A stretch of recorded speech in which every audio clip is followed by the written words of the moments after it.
All right, guys, so today we're going to be taking a look at the DK Cygnus, and we're going to be comparing it to the Redline rival. I don't know much about Redline's bikes, but I'm pretty stoked on DK. So you guys want to know which bike wins? We're going to figure that out, but I just got to give you a heads up. This is from a video that I did where I compared over 12 different bikes under $400.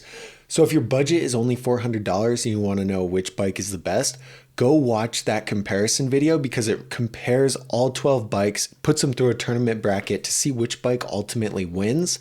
And that's going to help you make sure that you're making the right decision with your money. But if you want to know about this video, you want to know which bike's better. So we're just going to get right into it.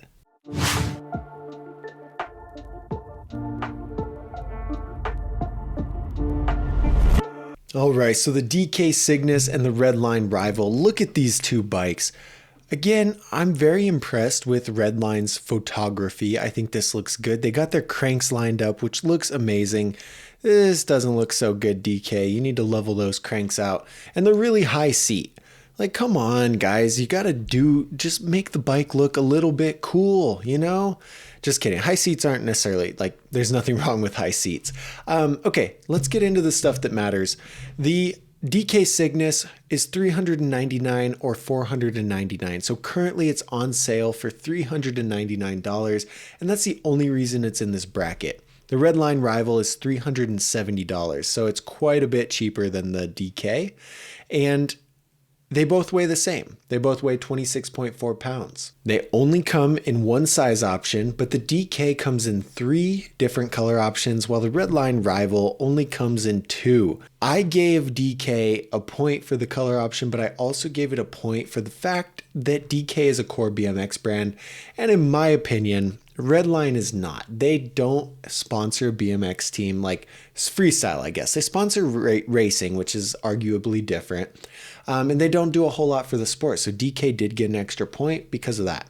Now, neither of them are specifically designed for Park Street or dirt, so nobody got a point there. Currently, the DK has 2 points and the Redline has 0. I was surprised that they weighed the same. Customizability or options. Options are so important. Size options, color options. Like, you guys should have options when you're buying your bike. The really in-depth stuff is the quality. The DK Cygnus has tri-moly frame. Okay, this means this front triangle is chromoly while the back triangle is high tensile steel. But on the Redline, this whole bike is high tensile steel, this whole frame. And this is a little bit disappointing because, well, the Cygnus is going to outlast the Redline rival, no questions. The forks on the Cygnus have a little bit of chromoly. This steer tube is chromoly while the legs are high tensile steel and the bars are chromoly. So it just scored 3 points right there. Bang, bang, bang. The Redline rival is only high tensile steel on all of those things, okay? Sadly, neither of these bikes have double wall rims, and neither of these bikes have aftermarket parts. But where the DK Cygnus scores even more points is the fact that it has a 3.4 quality score and an 8.5 value factor. The rival is only a 0.8 quality and a 2.1 value. So obviously, the Redline is a lower quality bike.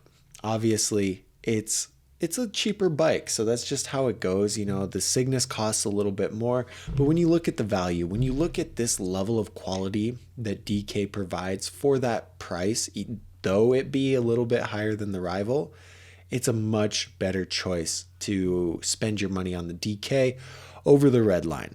So that means that the DK wins. It has way more points. It has more color options. It's a core BMX brand. It's got better quality frame forks and bars, higher quality score, higher value factor, and the Redline rival, sad face. That's all I could put there. It's just a sad face. Like, it severely disappointed me. It didn't score a point at all. Like, there was no aspect of the rival that was better than the DK.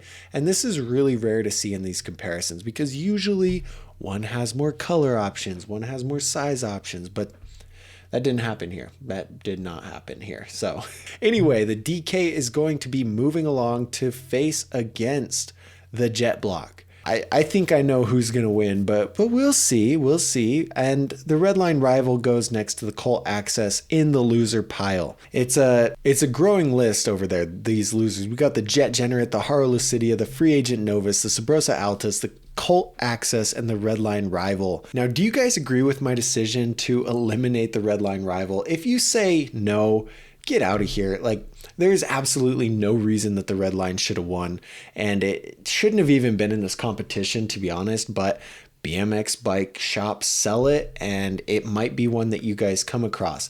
And if you do, there's not many bikes that would be worse to buy, especially for that price point, that just doesn't do anything for BMX, and it doesn't have any, like, I think it's probably a good entry-level racing bike, but in terms of freestyle, it's nothing. Okay, it's nothing. The DK is a much better bike.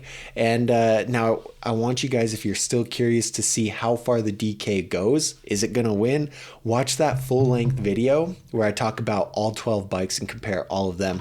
You can skip around if you want, but that has every single comparison in there, and there's a lot. So thank you guys so much for watching, and have a good rest of your day.